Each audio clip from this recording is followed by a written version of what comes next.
We're on. Hi, everybody, and welcome to another edition of Let's Talk About God, baby, at right here at the Station Collab in Carlebach. It's my great honor to introduce some lovely new friends, Rabbi Mark Seidler and Lynetta Avery. I'm so delighted to have you guys. Thank you so much. Thanks for having us. Yeah, it's I always love it when we sit down. When we sit down to a community brunch at the Emerald Village, and you never know who you're going to meet. And so what an honor it was. I'll just give you a quick backstory.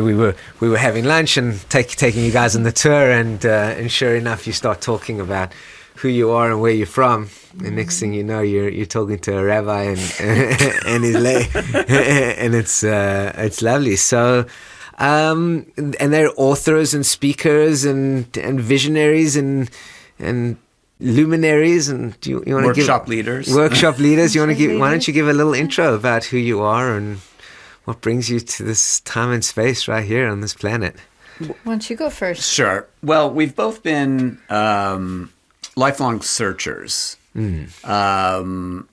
both to find our internal peace, to find our family, our community, our spirituality, and we both have backgrounds in religion, which is where we initially looked. Mm-hmm. You know, for me, it was my native Judaism, which I got in after college actually, and became ordained as a rabbi.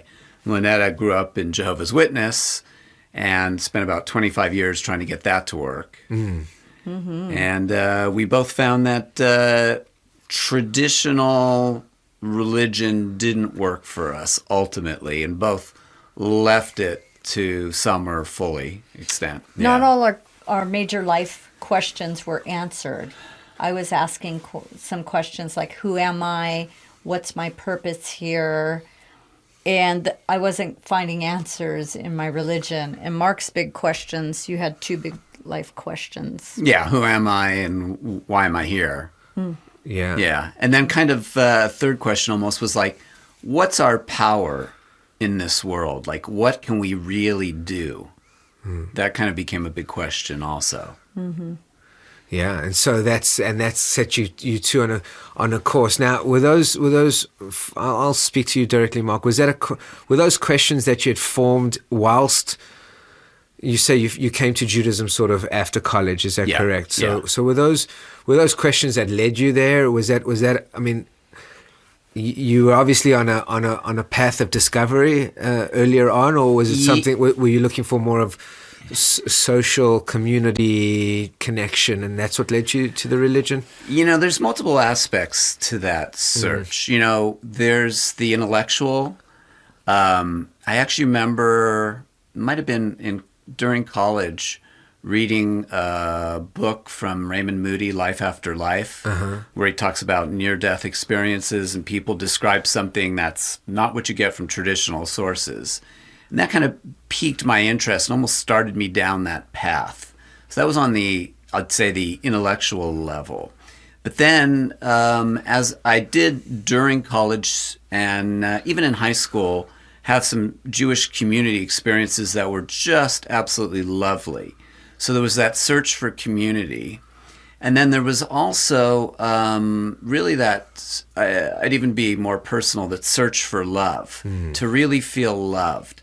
And that's actually something Lynetta and I have in common, because we both had very challenging families, like fathers who were physically abusive, you know, over the line. Right.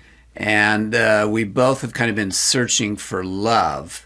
And it's kind of like, you know, parents represent God on a certain level, especially when you're young. So it's like, you know, the family version of God didn't work, so to speak. So it's like, so what's the real God about? You know, is it really a God of love? And that's kind of like what led me into all this. Yeah, and so you went down into Judaism and into Orthodox Judaism, is that correct? Well, when I started studying, so I grew up Reform and had some experiences there. In college, I got connected with the conservative movement, actually worked as a counselor at a conservative camp, and did some studying that way. And then afterwards, but I really didn't know from the Orthodox world, so I decided to investigate that.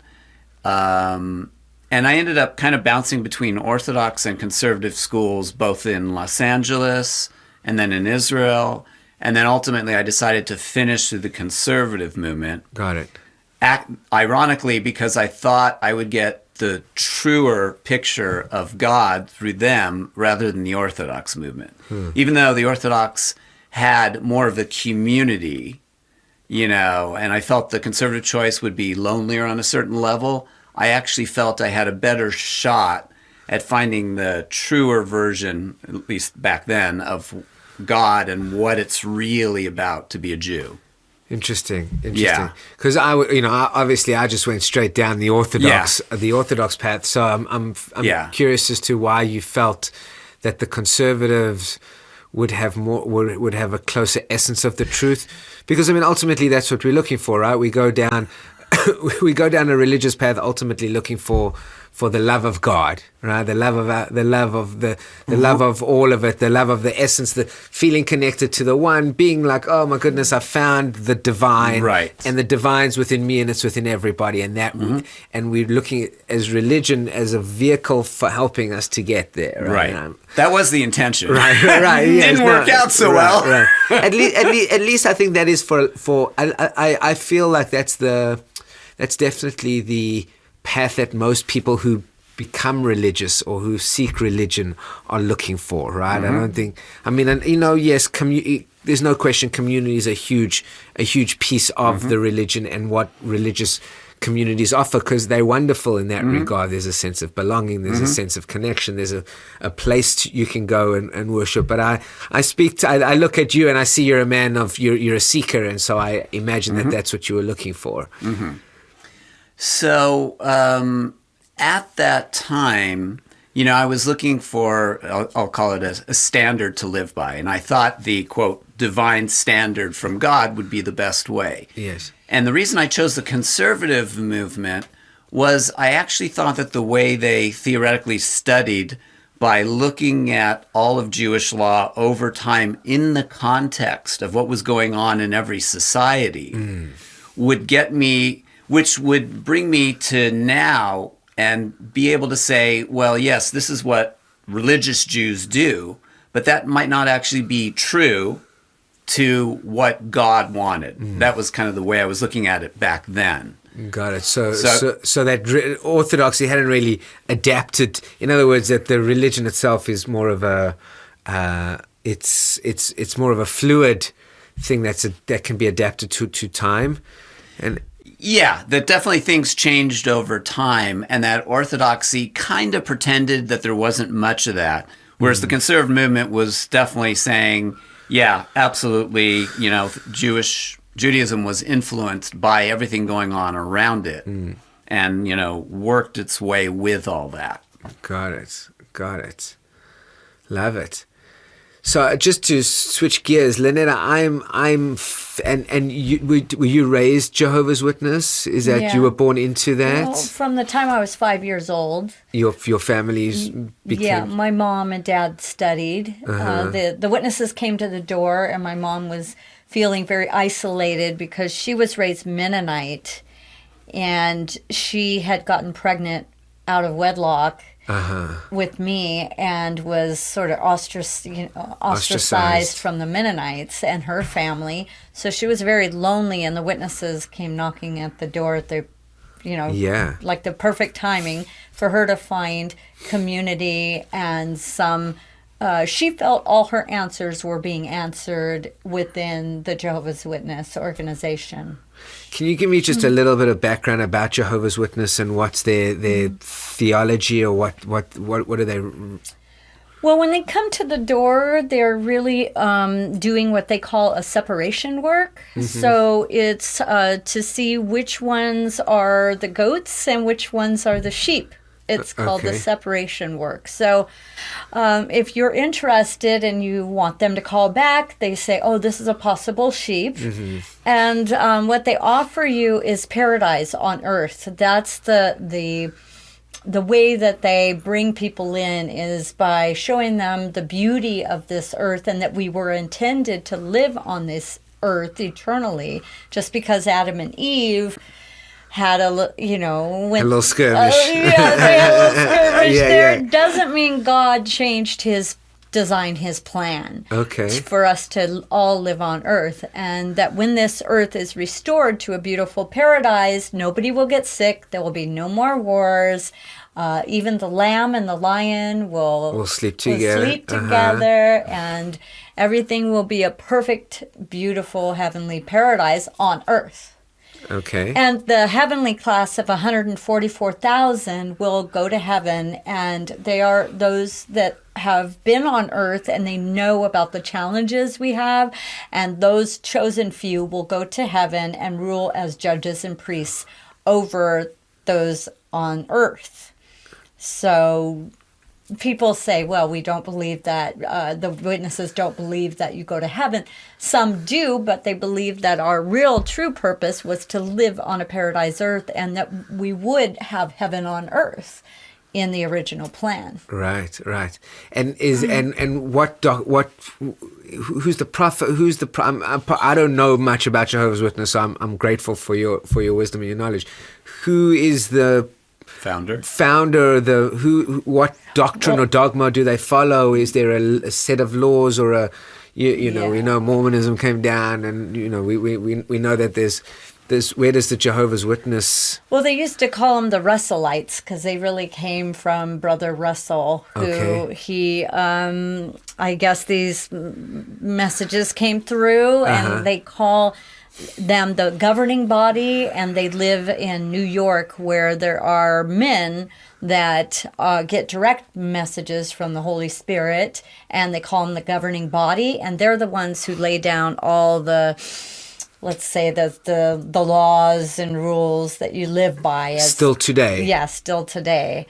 And so this was a religion that was only started like 200 years ago. Yeah. It's not that old. Yeah.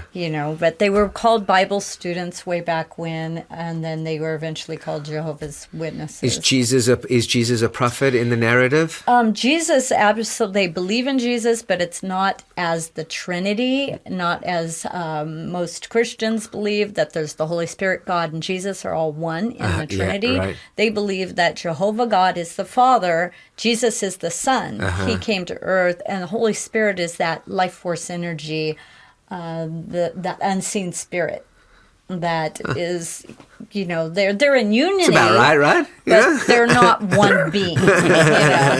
So when Jesus came, they do believe Jesus came here to earth to sacrifice for our sins, and that once Jesus gave that sacrifice, there was no need for the old laws of making an animal sacrifice. That was done. Okay. So then there will be what they call the second coming. Yeah. Okay. The second coming of Jesus is that time when Armageddon will happen. They foresee the witnesses will be they will be picked on. They also include themselves in what happened in Auschwitz. That something like that will happen when Armageddon happens. They'll be tortured and everything, and then that'll be like touching God's eye, and God will react and wipe out all the wicked people and create the whole new. And only the Jehovah's Witnesses are the ones who will survive. If you're not a Jehovah's Witness, you don't survive Armageddon. And they do believe everybody that's died will be resurrected when the new earth comes, and then there will be a judgment day again. Like those who have been resurrected need to choose: do you want to be on the side of Jehovah's Witness or not? And then if you don't join the witnesses at that point, you're dead forever. Yeah. And there's no such thing as hell. It's going back to the grave, and that's it. Interesting. You just go to sleep forever. Oh man, I love it. I love it. It's so good. Because you can. I'm going to have my friend Nick Heiming on he's a historian. He's brilliant. He lives in the property with us, and he understands. And he keeps telling me about how, how even in Christian, in the Christian narrative, how they December 20, how they wanted to convert all the pagans, right? And so there's so many pagan ideologies imbued into the Christian doctrines, because it just it was, oh well, really we're the same thing as you, but we're just bringing Jesus in. I kind of see, like, you piece a puzzle together. I don't mean to make fun at all. I'm super respectful of everybody's belief systems, but I think that sitting in this, sitting sort of, when you look at it from an outsider, you're like, oh well, that I could see that they picked and they've chosen some of their own stuff, and they've borrowed from others. Yeah, they've borrowed, and they've created, they've created a story. Exactly. Which, and then and then eternal damnation, or or spiritual excision, and that's always a great motivator, right? In other words, they work their marketing. Yeah.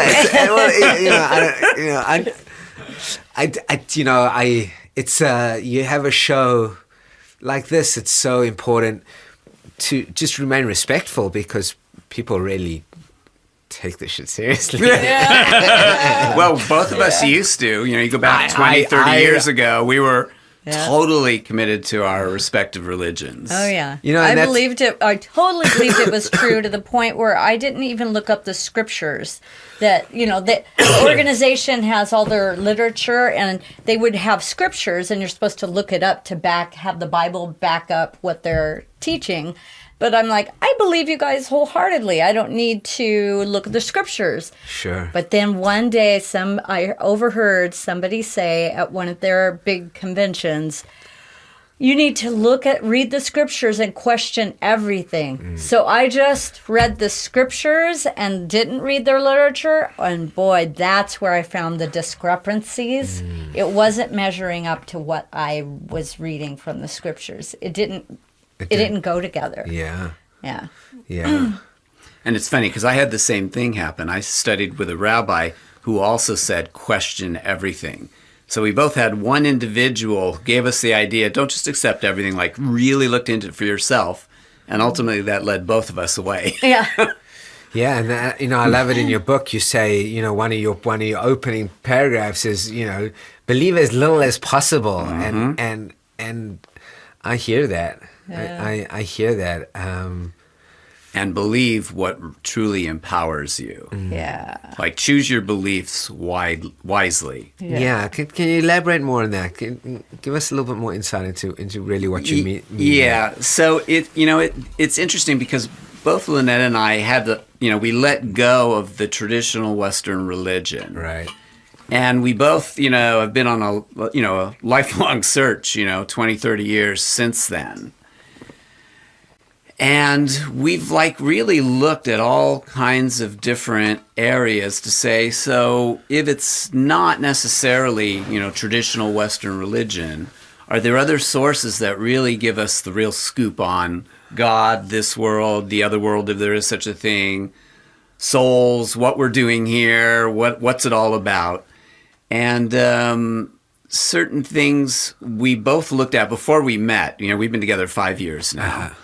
And certain things like near-death experiences, both of us discovered were like a window into what the true spiritual nature of God and this world and people and souls and reincarnation might be. And when we say true, because many, even when the religion I was raised in, they call themselves the truth.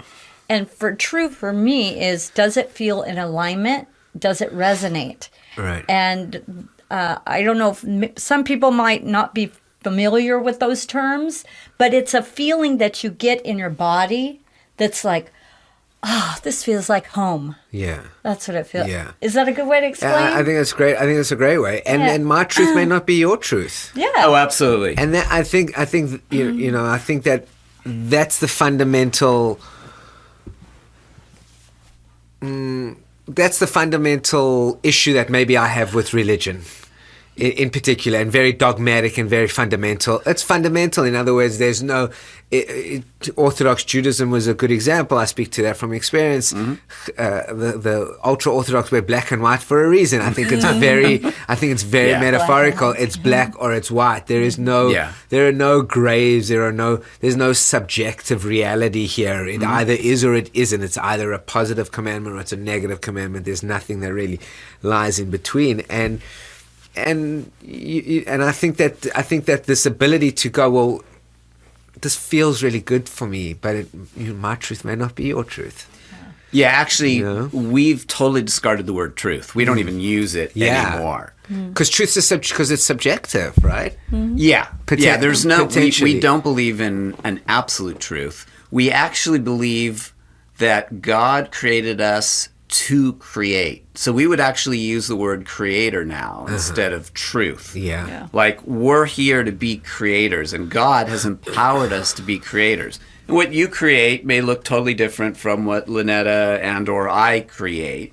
And there's no right or wrong about any of our creations. The only standard, so to speak, is, do you like what you've created and the results you're getting or not?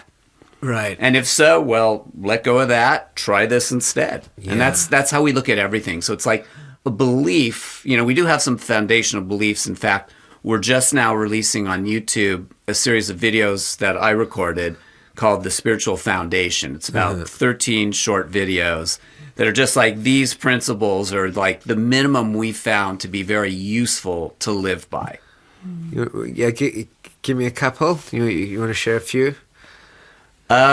So the fact that we are souls embodied, in a body, and that our souls have a creator, just like our bodies have a creator, and that God has empowered us to create our lives, that there's no external standard, that we're the ones who really do all the evaluation, whether it's here now or as people report, like in a near-death experience, where we actually look at our own life and decide, oh, I don't like being this way, I like being that way.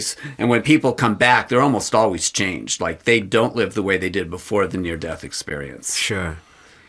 Medicine does medicine journeys do the same medicine thing, journeys, right?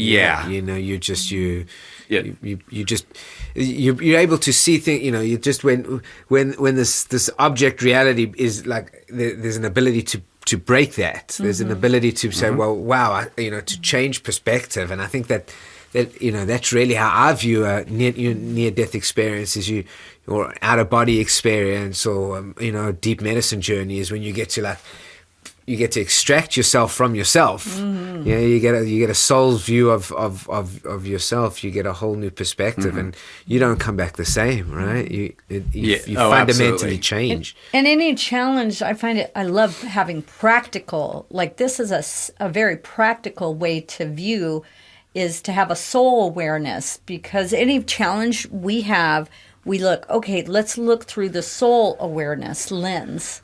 And through that awareness, it's like, oh, I chose this family. I chose this challenge. And if I chose it, what did I choose it for? What did I want to learn from this experience? And what's the nugget? What's the gold nugget here? Right. So it's just so practical, too. Yeah, it takes away all victimhood, right? It takes away this idea of being a victim. And that's one of our biggest principles, is to release all the victimhood. Yeah. Because we all have pain. We've all had challenges, whether it's from our original families or later things in life. And this viewpoint, more than anything else, has helped us to release all of the victimhood. All the challenges we had from our families all the way through life to this point. It's like we don't see ourselves as victimized by any of it, no matter what it is.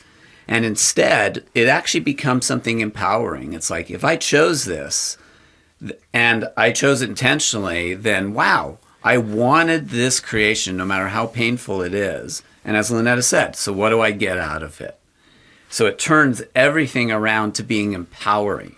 That it's beneficial. Sure. Well, because you say we're creators. I always say we're co-creators. Like I feel like we're in collaboration with God. We made a deal with God somewhere on the soul plane, and now we're getting to experience that, right? To learn those lessons. And so when something happens to me, it's like, oh well, what was my agreement? Why did I have to go through this? What is that nugget, right?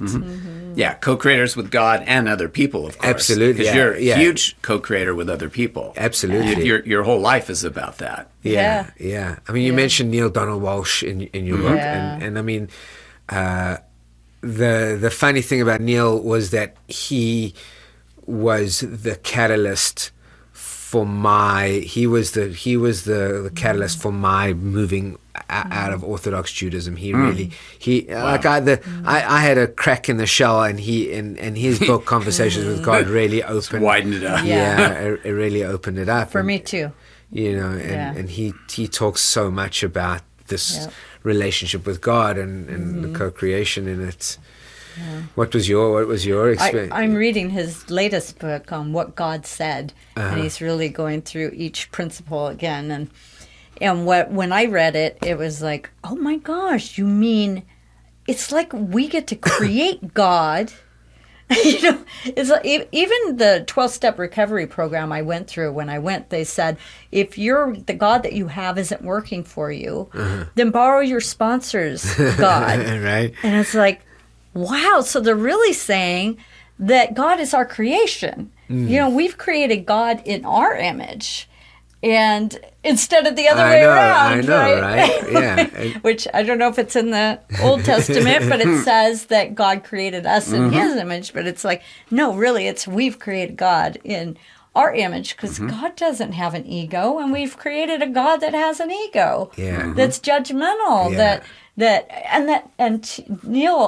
Neil says, do you really think there's a God that needs us to do anything for God? Like, is God needy? Yeah. For anything? No, it's true. Is he jealous? Is he vengeful? Is he angry? I mean, his work was so profound in my life. Yeah. It was so, because he was the first piece of non-Jewish literature I'd read in 7 years. Wow. Really, it was the first piece of non-Jewish literature that I'd picked up in 7 years. And it absolutely, and it came at the moment where, I was going through massive transition and in the middle of a divorce, and it was just, there was a lot there. And his ultimate saying that life has no meaning except for the meaning we give it, and I really have lived that way, and I think it really goes into that. Because I'm very big on narratives. We keep telling stories, right? And it's, what story are we telling ourselves, and what story are we telling our children? And you and I, Mark, spoke about the story of Passover, and sort of how we kind of like, we both hate being slaves to the story of Passover. Fair enough. It's just a hard story. There's a lot of really terrible parts to it. Even the story of anti-Semitism that is so. It's so prevalent in our society. I'm very aware of it. I'm very connected to the Jewish community in San Diego. We just had the shooting here. Yeah. There's kids. There's massive anti-Semitism. It's just, and yet I wonder how much of the story we continue to tell. How much does it continue to give it energy? How much does it perpetuate the story? It's a tough question. It's tough for me to say, well, let's just ignore the anti-Semitism. Let's not talk about it. It's interesting. When I was in rabbinical school, one of my teachers said, we Jews have a story that we've basically been oppressed for the last 2,000 years. Right. And he actually said, for the most part, there were some major exceptions where there were some really, terrible places and times to be. But for most of the last 2,000 years, Jews got along very well with the non-Jews around them. Yeah. I was like, wow, that's totally not what I had been taught. Yeah. Yeah. Basically it's like, well, we were kicked out of this country and oppressed in this country and killed by this people. And he said, no, by and large, Jews had peaceful relations in most places they lived in the last 2,000 years with some major exceptions. Yeah, and good prayer and lots of prayer. I mean, again, it's real. It's not to never to negate people's suffering. I mean, I think that, you take a look at the African American story of them being slaves. The slavery was real. Mm-hmm. And are we still telling the same story, which is keeping us? Are we still carrying the same slavery? Yeah, exactly. Are we still carrying the same slavery? Are we still telling the same stories? Yeah. And while I think it's a battle. It's an internal battle, because Passover in particular is such a cornerstone. I mean, even the most non-religious Jews in Israel don't do anything. They have they go to India and they have Passover Seder with 2,000 people in the middle of Bangladesh. It's amazing. It's so deeply rooted, and we tell the story of really just horror and murder and death and destruction. And as a father, I have a hard time. With my kid telling. I like to say that if we can change the narrative, we can change the world. And I think that's part of what we're doing here. Yeah. Just one thing maybe before we leave the whole Passover. Yeah. So I went once to a Passover Seder with Rabbi Shlomo Carlebach. Oh yeah. And he would just. Do you want to just give a quick for those who don't know? Yeah. Shlomo. Yeah, he was the most amazing man I've ever met. He was a huge just lover of people. Anywhere he would go, he would hug people. Now, he grew up Orthodox, so hugging women was strictly prohibited, but he would still do it. He would hug women and men alike. So he was, roundly attacked for that. But he would just embrace people. Like, he, more than any other Jew I'd ever met, fully accepted people no matter who they were, whether they were religious or not. None of that mattered. He would just give you a hug, full acceptance. I mean, even in New York, when I knew him, he would hug all the homeless people on the streets even. And he knew them on a first-name basis. So he just had complete acceptance. And what was the issue before that we were coming to this? Passover. Passover. So one year I went to a Passover Seder, which didn't end till like 6 the next morning. Gosh. I've been to a couple of those as well. Maybe that's why I'm so tired and feathered. Yeah. He was not known for timeliness. Yeah. But one of my least favorite parts of the Seder was when you would welcome Eliyahu Hanavi, Elijah the prophet. Like, you would open the door, and then Elijah the prophet is supposed to come in, and you actually have a cup on the table supposedly for Elijah. And you actually make these statements when you open the door. And one of them is just terrible. It actually says, pour out your wrath on the non-Jewish nations, And I, for years had refused to say it. So before we got up to go outside, Shlomo talked about how much love the world needs. And the actual statement you say is shvoch chamatcha, which literally means pour out your wrath. But he took the word cham out of chamatcha, and he literally twisted 180 degrees, and he said, you need to pour out your warmth on the nations. And he had us literally go outside. Say it in Hebrew. Well, it was the same saying. Oh, okay. But he reinterpreted the root of the word to mean warmth instead of anger. Okay. And he literally had us meditate and literally send love into the world, when most Jews would be pouring out their wrath on the world. And I was like, wow. He would always find a way to turn something that didn't work into something really beautiful so many times. Yeah, right. And that's right. You change the narrative, you change the world, right? Totally. We literally, it's how do you interpret, how do you see the world, and how do you want to see the world? Yeah. How do you want to create the world? How do you, yeah, exactly. Yeah. Back to this idea of us being the ultimate creators. Yeah. So tell me a little bit about your work now and the work that the two of you are doing in this beautiful book, Three Doors to the Soul, and share with what is your work and the narrative that you're looking to bring into the world and ground into this planet. Well, we're both working on a workbook that will go with this book for workshops, and it's with the exercises that really bring it into practical application in your life. You know, things that you can do in the workshop that will bring this home for you personally. You know, which for me, it's like this is an introduction to how we both came to this soul awareness. Right. But the real work is to apply it into your daily life. Right. So that's where we're really digging in with people, is the people that we work with, or when we do workshops, it's to bring it home. Yeah. You know. And I'd add, I think there's 4 aspects to being a human being and to be fully enlivened as a human being.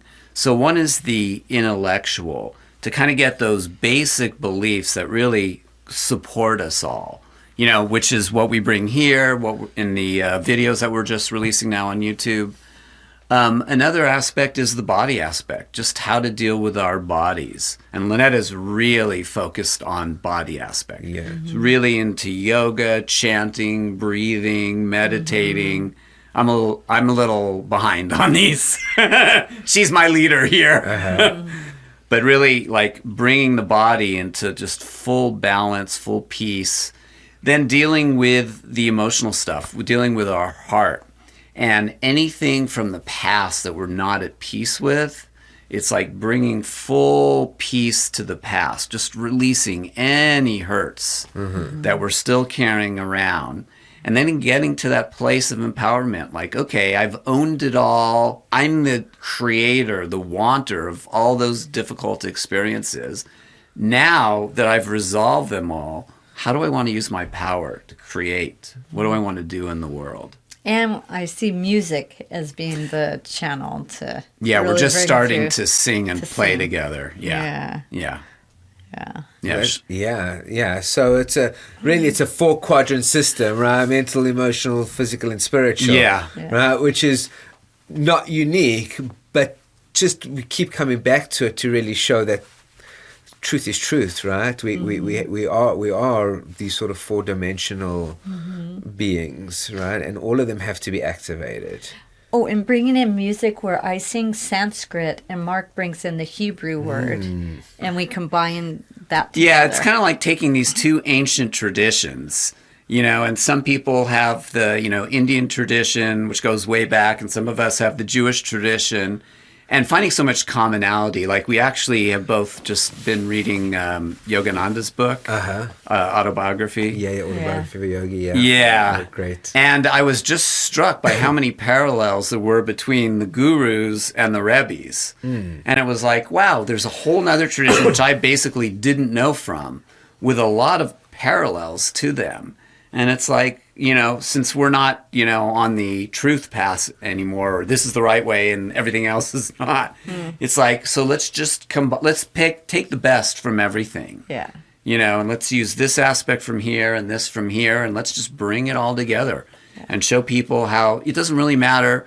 You're into religion, this one, that one, or not into religion, you're into spirituality, you're not, but just how can you have it all in life?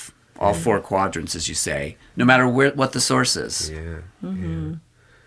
Yeah, many paths, and it's eventually, I really can envision that at some point, every human being will wake up to the realization of our oneness, and that there's wholeness in seeing that what you believe is also part of me.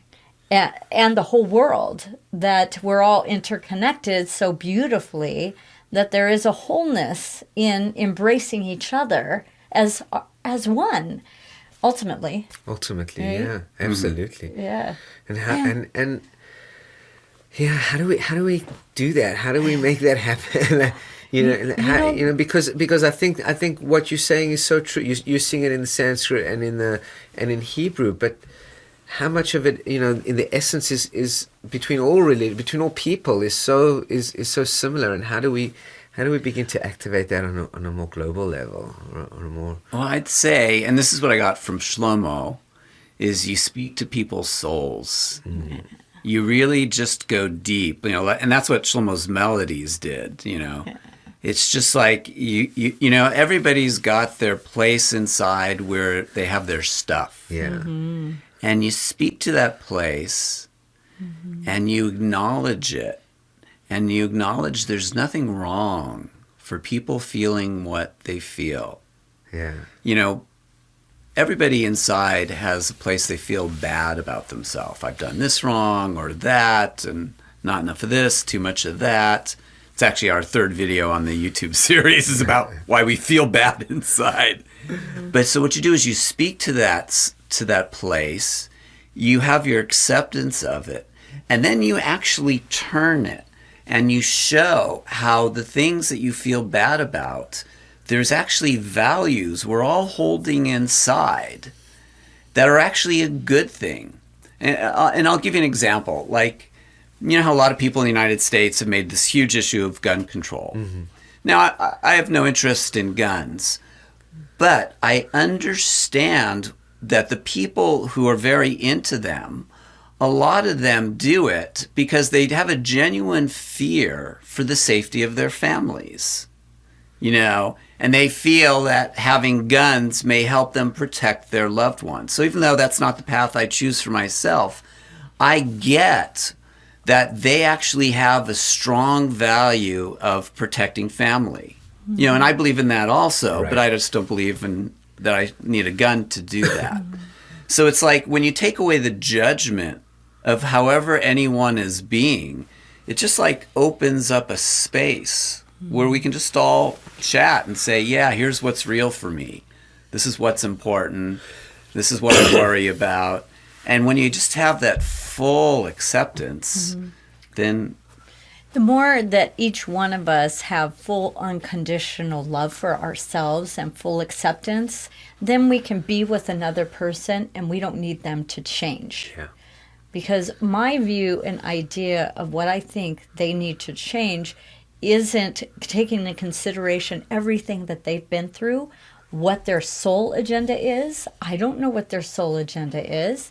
There may be there's things going on in the world that we don't have the whole big picture yet. Yeah. If we were to see 1,000 years into the future, we may go, oh, no wonder that needed to happen exactly the way it happened. It needed to play out this way to get to this realization, this awakening. Yeah. So then it'll all make sense at that point. So why not bring that view here, right, and have it now and go, oh, I just don't have all the data yet that I need to see this bigger, grander perspective of what's going on. Right. But ultimately I live in the trust that it's all for benefit, it's all for God, it's all for good. Yeah. Yeah. I feel that really. That feels warm. Yeah. It's like yeah. You can have peace in that place. So. Yeah. I just met with a gentleman who's I've agreed to have him on the show because he's so unique and brilliant in his own right, and he's looking to start a new type of political party, and part of what he does is he runs these workshops where he'll sit down and he'll ask you, please put on your Republican hat. And please address these issues from the Republican point of view, or please put on the conservative, or please put on the religious right, or please put on, and actually we'll go through the workshop with having you on the same agenda topic but wearing 5 different hats. Beautiful. And I think it's really and really what it's really speaking to your point, Mark, of this idea of like, man, if we could just hold the notion that our beliefs are subjective, they're ours, but my way is not the only way, right? Like mine's mine and yours is yours, and God bless it, right? I so use, I've for years I've read all my kids Neil the Little Soul in the Sun. I've read all my kids all. I don't want to read that again, Dad. Don't fucking come on, Dad. I'm like, come on, one more time, kid. For real, like they don't love that book nearly as much as I do. But still, my best analogy of this idea of that God is the sun, that we're all one, and that the rays of the sun are our individuality, and we all sit on a different side of that spectrum, but we're all this. If we could recognize that this is my soul that lives within me. That soul is the same as God. It's the ray. It's the DNA is exact, which means I am God and you are God, but I'm still just a sliver in this incarnation. And excuse me, that metaphor's really worked for me. Yeah. It really worked and helped for me to understand how there can be people on the other side of the planet who just see the world completely different. Right. And yet they know that their soul agreement is no different than mine. It's just a different agreement. That book actually has the soul awareness in it. Absolutely. And that before they incarnated these two souls that are deeply love each other, have an agreement that she's going to hurt him so deeply. And he's like, but I really want you to do this for me. And she's like, I really don't want to, but okay, I'll do it, because he wants to forget his oneness with Source, and she's going to help him get. Yeah, well, he wants to work on this aspect called forgiveness, right? Oh, yeah. So she has to reduce her light in order to give him something to forgive. Yeah, which is so profound. Yeah. Yeah. That view, just having that even would help. Like looking through that lens would help with any situation. Yeah, it goes back to your point of this victimhood, right? That God sends you nothing but angels, that we have these agreements, and that anything that happens to us is ultimately happening to us because there is a much larger, longer context of goodness that wants to come into this world. Yeah.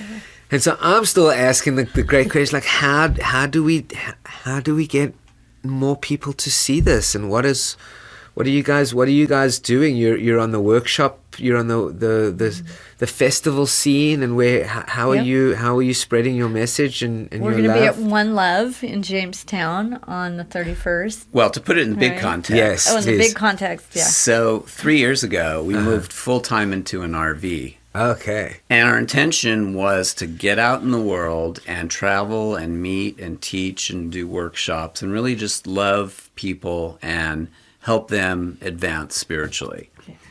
And we actually just a couple days ago started our 6 months. In the winter we'd come down to LA and spend time with family. And we just hit the road now, so you're kind of like our first stop. And for the next 6 months we're literally going to be traveling, and we have 2 places we're scheduled to speak and do workshops at. And we're right now looking for other opportunities. We want to speak at like spiritual centers, unities, yoga places, festivals, synagogues. So anywhere people are looking for somebody to speak, to do a workshop, we're looking for those opportunities right now. And we're starting to do things online more on our YouTube channel. We're releasing videos almost every day. Actually, what we do now is we create it. We don't look for it. We say, there's an experiment we tried doing, and it's really amazing, where you actually command something into creation and say, show me. And there's like no other voices. It's like no doubts. Like run me through the process. Okay. So there's a 3-part saying we have: clear, claim, command. To have anything you want in life. So clear means clearing the past, all the pain. And there's a process. So there's a process for that. Like, lots of process. I mean, there's lots of processes. There's lots of pain. There's lots of processes. Right. Yes. Different tools to help. Different with that. tools. Yeah. then claim is to claim your power, including your dark side. Like we all have the things we have found challenging that we've done to others. So, most of us are pretty flat with acknowledging we've been the victims of people. But for us to admit we've been the villains on the other side, that's way harder to admit. Right. Yeah. So we also completely own our villainhood, as we call it, whether it's in this lifetime or past lifetimes.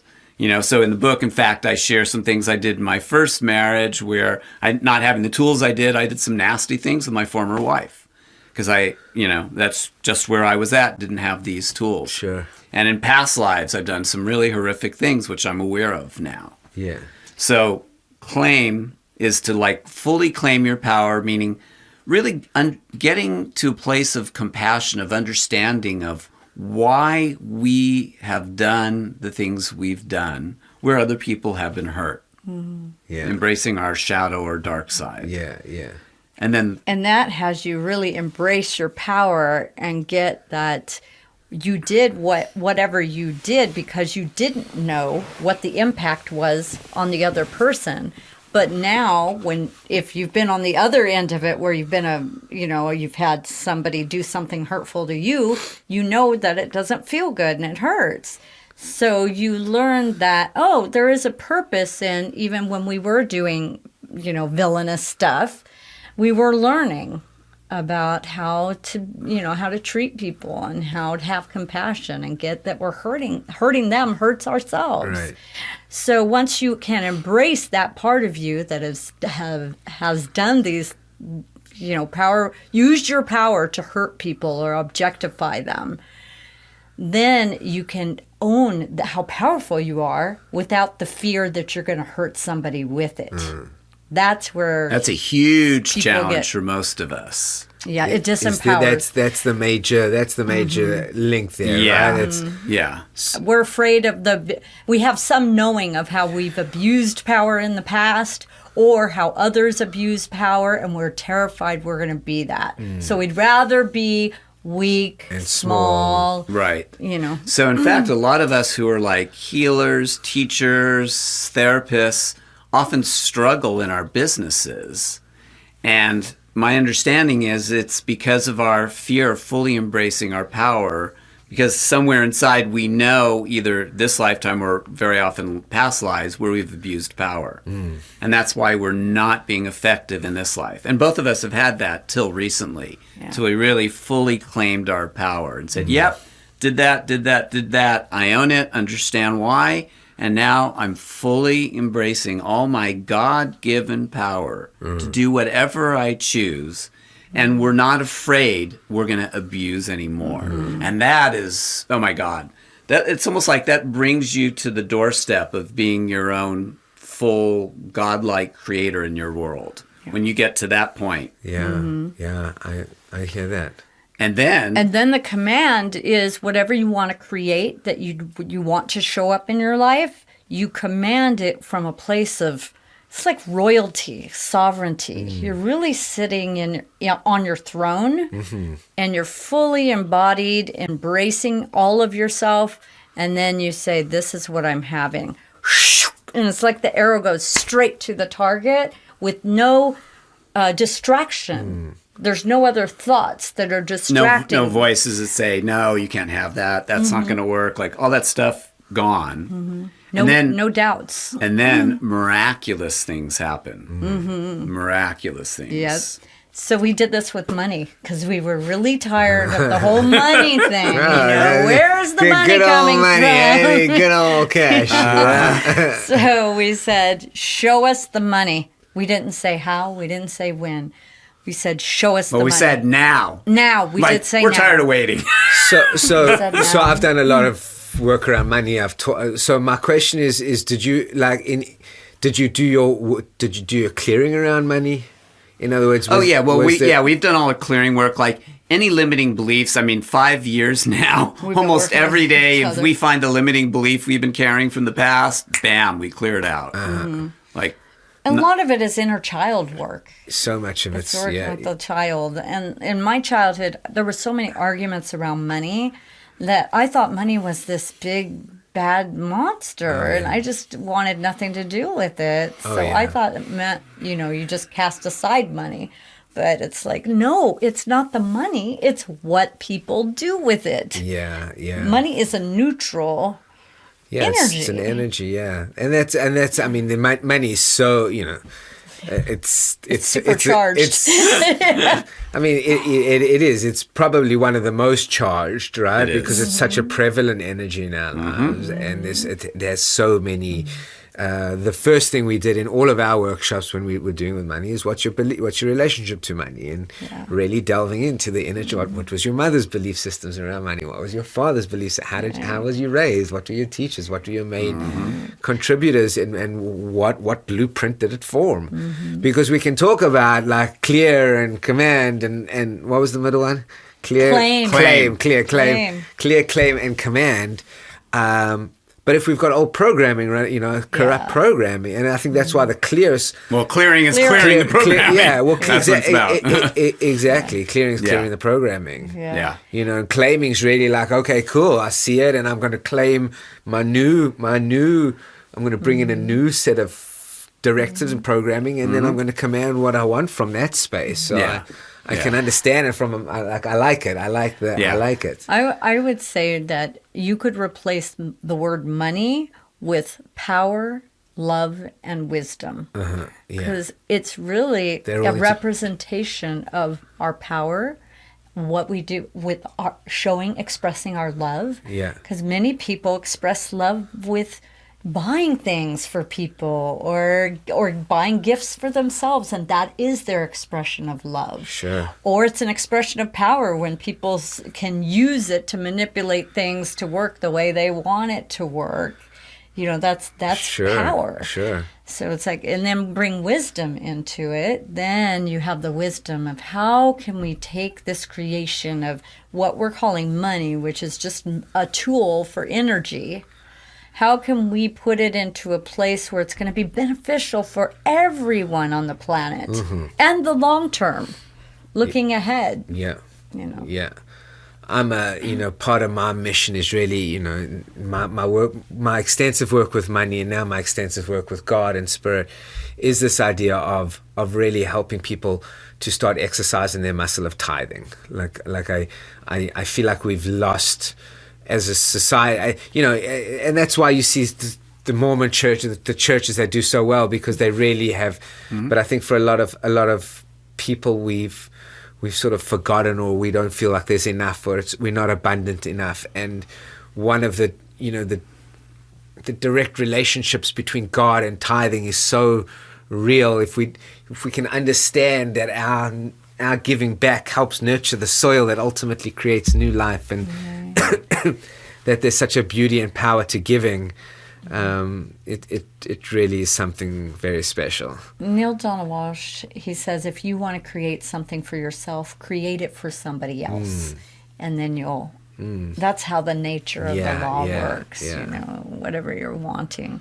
So we commanded that money was not going to be an issue anymore, and it has completely turned around. Oh, God bless you. That's fantastic. Yeah, it's so liberating to be. It's like cutting the noose of the money paradigm. Yeah. It can be so constrictive, because you feel like when you're in that consciousness of lack and scarcity, you really don't think you can even move without being a consumer, which is going to cost more money. So if you just stay small and just stay in this one little spot, maybe I won't consume or need any money. And it's like, then how are we going to help each other if we're in that state of consciousness? Yeah. That's not a place of really getting the expansive nature of the universe and how much abundance of everything there really is. I know, right? Yeah. I mean, I think that a big part of why I'm such a fan and such a proponent and spend so much of my time around community is because community, if we have community, we don't need it all ourselves. And I just living at the Emerald Village, and certainly being part of this community, the station community, when when I know that I got people who love me and who support me and who we share values and we share space and time with, then my need to have everything diminishes, because I feel supported, and I think there's a big piece of that as we've gone more and more nuclear and more into our own little worlds and so dependent on ourselves, that really what it's created is it's created a scarcity consciousness, and as a result we've become over consumers, right? We hoarders, we gobbling up as many resources as we can because we're afraid that it's going to be taken away. Yeah, because we're not really feeling the love. Yeah, exactly. And so and is that something that on this money, are you doing this as a regular meditation now? Are you dropping into prayer with it, or is it you just sort of made that directive and bam, it just happened?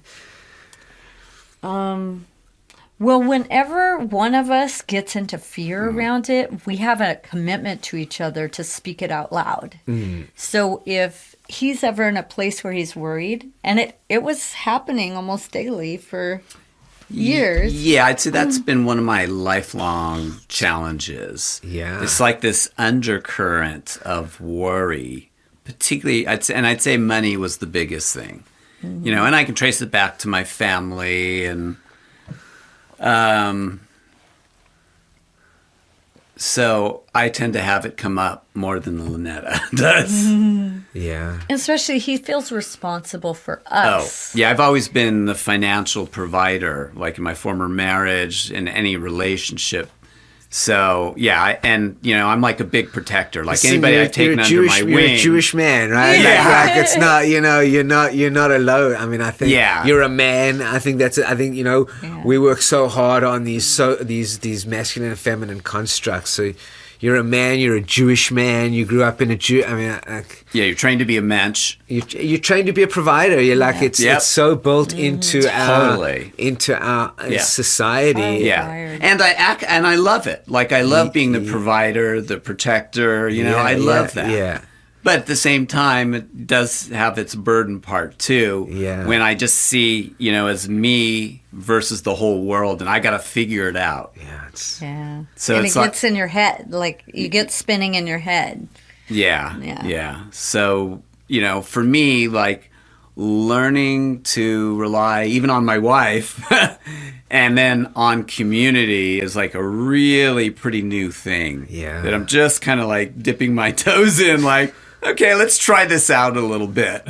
Yeah. Like ideally, we would like to fully be out in service, like just travel all time in RV and do our teaching workshops, hugging people, singing, all of this, and have no concerns about money. Like ideally, we'd like to get some sponsors and just say, you know what, you take care of our bills and we're just going to do the work because we're ready. We have everything prepared now. So I tell him we create the sponsor. I mean, we create that angel investor, whatever you want to call it. It's like that has to be created within us. So for us to have that in our life, we first need to get that we already have it. Because when you're at the point where you don't need it out there, that you already have it in here, that's when it has to be real. Not just creating it because you want to manifest it out there. You got to get that you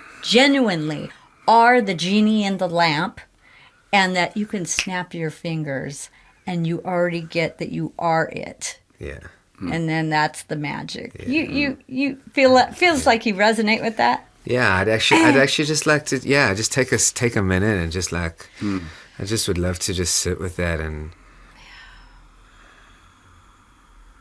really just bring that in for you guys, so that as the divine, that abundance come to these two beautiful soul warriors as they spread the light of God into people's lives, into the world, into the planet.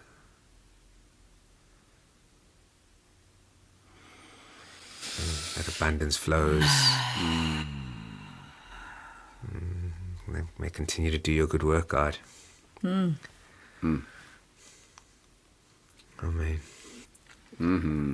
How about you do a Hebrew blessing with that? Yeah. I love it when he does Hebrew blessings. I can do a Hebrew blessing as well. Okay, We can double up. We'll double I would up. love to hear yours too. You first, Mark. Go for it, buddy. Rabbi. What would the blessing for that?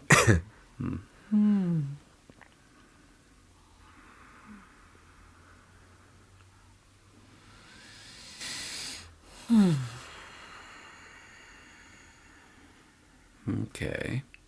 So this blessing is mikablim habracha, that we just fully open to receiving blessing.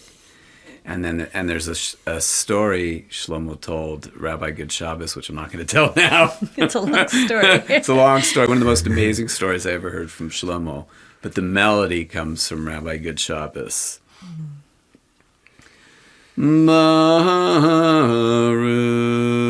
Baruch atah Adonai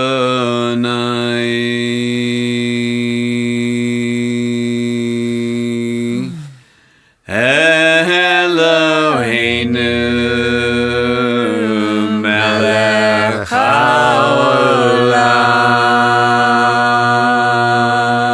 haolam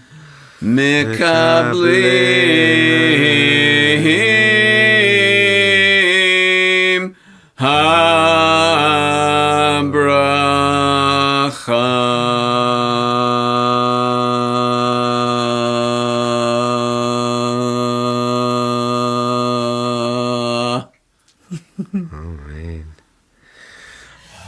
Baruch atah Adonai Eloheinu melech haolam shechianu v'kiyimanu v'higianu lazman hazeh. Amen. Man. What a blessing it is to be here. Thank you, guys. Thank you Such for awesome company. Thank you for being on the show. I'm so grateful. What a blessing. Thank you. Thank you. Thank you. And we can find you guys at markandlynetta.com, Lynetta.com. Yeah. And that's your website. That's our and website. your YouTube And then channel. YouTube is Mark and Lynetta, Facebook is Mark and Lynetta, Twitter, everything is, we Mark- made it real Mark and simple. Mark and Lynetta. And You search for Mark and Lynetta, you'll find us. And the book 3 Doors to the Soul. And which is on Amazon Which is now. on Amazon. Thank you guys for everything. And thank you for being This has here. been so amazing. Yeah, thank you guys. Amen. Thank you. Bye-bye. Yeah.